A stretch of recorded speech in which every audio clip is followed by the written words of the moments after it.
back to my channel. If you are new to my channel, you are very much welcome, and please don't forget to subscribe and press that notification bell para naman updated ka sa lahat ng mga bago kong uploads. By the way, my name is Raymond, your Pinoy nurse here in Ireland.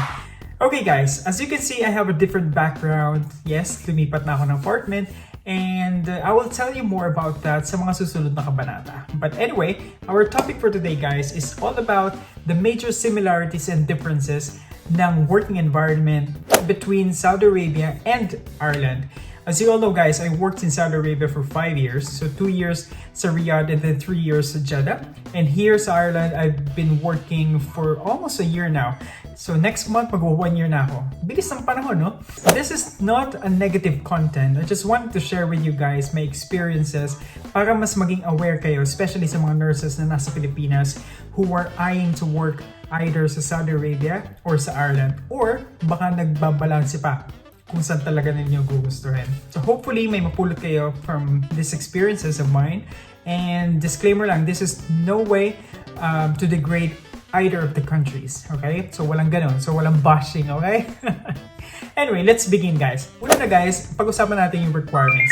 Ang major requirement talaga if you're going to work in Saudi Arabia is that you have to have a PRC license, meaning you are a registered nurse in the Philippines, and you have at least 2 years experience, okay?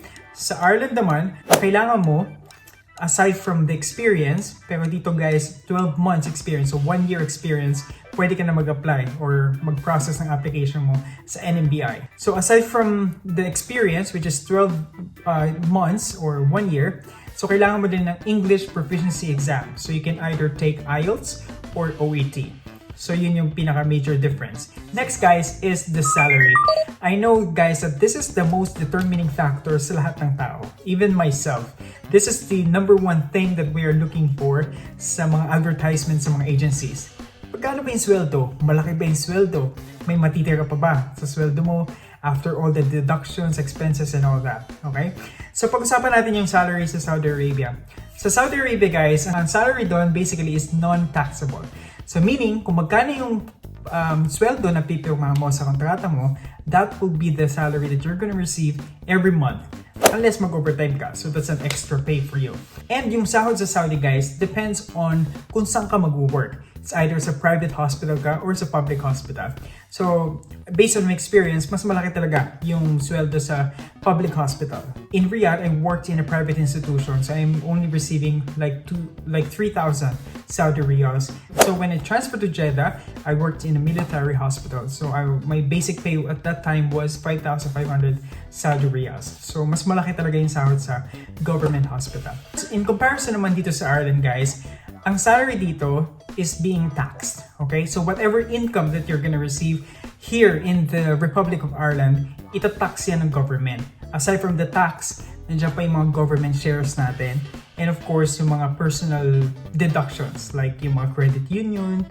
Na-discuss ko na yan sa previous video ko, yung usapang sweldo. Okay? Just check it out. And here, we have what we call the salary grade. Yung salary grade, meaning the salary that will be offered to you will be based on your experience, years of experience. So the more tenured you are, the bigger your salary will be. So ganun lang yun. Naalala ko nga guys, I have a colleague from Saudi Arabia once told me na, ba't ka palilipat ng Ireland? Parang ganun din naman ang sweldo. Kasi malaki nga ang sahod, malaki naman ang deduction. To tell you frankly guys, hindi rin. And to tell you frankly guys, may naiipon din naman ako dito. At depende din man sa lifestyle natin yan guys. However, big or small your salary is, kung marunong ka talaga magtipid, makakaipon ka. Next point guys is the accommodation. In Saudi Arabia, usually part ng kontrata natin yan na libre yung accommodation. So meaning, the hospital that you will work into will provide you your own accommodation unless you will live out. So in my case, in Jeddah, initially it was provided by our hospital. Pero dahil my wife was working there, we applied for a live out and I was given an allowance. Okay? So ganun siya. But otherwise, it will be covered by your hospital. Ngayon, dito sa Ireland naman, your accommodation will be shouldered by you. Okay? Well, depende naman sa agency. Initially, they will cover the first month of your accommodation and then afterwards, you're gonna look for your own. Okay? So depende kung saan ka makakuha ng accommodation. So you can have your own unit, like studio apartment, or you can share it with somebody else. So bear in mind guys na kapag makikipag-share ka sa iba, mas mababa yung mababayaran mong rent, di ba? Unlike yung magsosolo ka. As I've mentioned before guys, I was sharing with my other colleague before, and I was paying around 450 euros per month plus the bills. Pero next point guys is the staff help. Sa staff help naman guys, I am referring to, for example, magkasakit ka or you need an expert consultation from different fields of medicine, cover naman yun ng hospital sa Saudi Arabia. Actually, maganda yung health system ng Saudi regarding their staff. Usually full coverage yun, di ba? From the consultation, from the medicine, mako-cover yun lahat. For as long as you are still within your contract. Now, dito naman sa Ireland, meron tayong tinatawag ng occupational health. So meaning if you need something, for example, mental health issues, or you really have an underlying diseases, it will be catered or accommodated by the hospital. However, for example, hindi naman acute yung illness mo, you need to go to your GP. So, when you say GP, this is general practitioner. Dito sa Ireland, guys, general practitioners are all over the country. Okay? So, meaning, there are the frontliners. So, meaning, guys, if you were feeling sick, however, it's not an acute or emergency, you have to go to the GP. And yung GP dito, guys, may bayad. So, if I'm not mistaken, around 50 euros per consultation.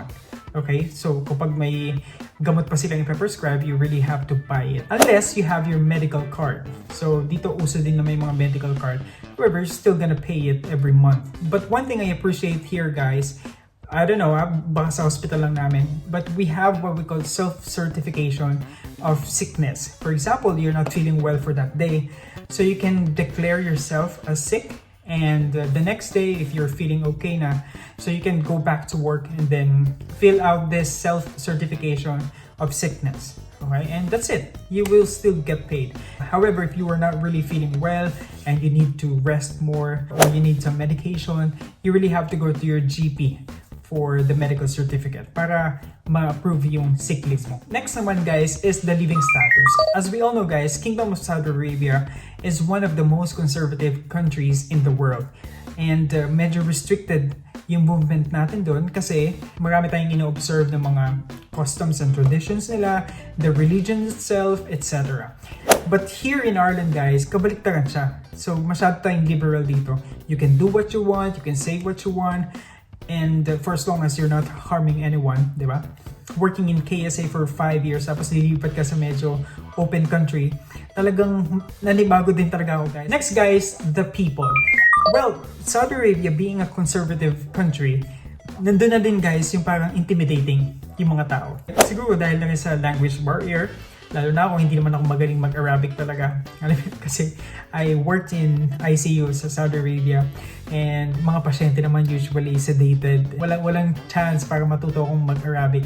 So kapag nasa labas ako asking for something sa mga tao, hindi ako makapagsalita kasi nakakatakot na baka hindi na ako maintindihan. Alam mo yun? So, yung ganung mga bagay. Pagdating naman dito sa Ireland, guys, it's kind of intimidating in a different level. Diba? So, sa Saudi Arabia, hindi ako makapag-communicate ng maayos sa mga pasyente or sa mga tao because of the language barrier. But here, sa accent, guys, kasi talaga naman, hindi mo talaga din maintindihan yung accent nila.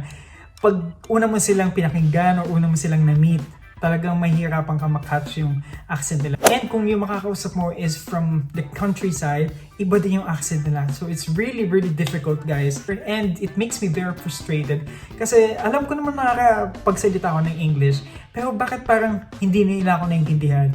Maybe because of the accent that I have as well. And also sila, hindi ko din sila maintindihan kasi because of their accent.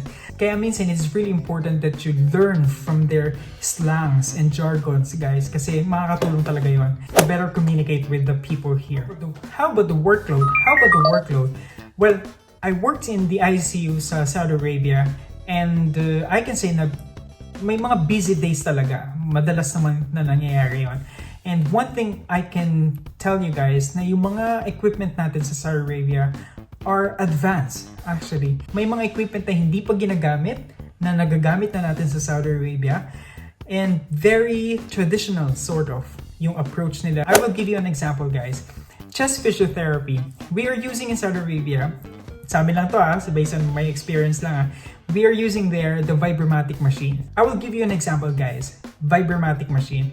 Kung hindi nyo alam yung Vibromatic machine, guys, ito yung ginagamit ng mga respiratory therapists to loosen up secretions. So usually they're doing that every 2 hours, every 4 hours, depending on the doctor's order. But dito, guys, walang ganon. Walang ganon na ginagamit sa Ireland. I don't know baka yung hospital lang namin ang walang ganon. But dito sa Ireland, guys, I'm working in the high dependency unit. So step down na ICU siya. And we are still dealing with patients with heartline, trachea patient. Yung workload dito, guys, same as sa Saudi Arabia. May mga busy days talaga. Dahil most of the time, conscious yung mga pasyente namin, a lot of things can happen. May mga nag-irate may mga nag-irate na patient, irritable, mga combative, etc. And mabilis yung turnover. Minsan, you receive the patient, then transfer the other one, receive again, then transfer the other one. Yung mga ganun. So may mga busy days din talaga. And by the way, guys, dadagdag ko lang sa workload. Alam nyo ba dito sa Ireland, very mindful sila sa mga breaks. Kasi naalala ko lang, when I was working in Saudi Arabia, guys, kapag busy ka talaga, hindi ka na makakapag-break. As in, bahala ka na kung kailan mo gustong kumain or mag-break. But here, there's a designated time para mag-break ang bawat staff. For example, in the morning, we have 2 breaks. So, it starts at 9 in the morning, but 30 minutes lang. 9 in the morning until half 9, and then so on, diba?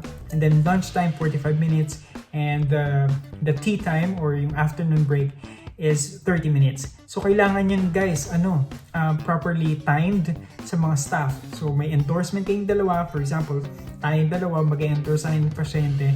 So, mauna ko na mag-break, ako yung pangalawa. Kaya ako madalas, guys, pumapasok na ako, hindi ako kumakain kasi alam ko may break time na makaka-catch up ako ng breakfast or anything. Saka nakakapahinga ng isip, guys.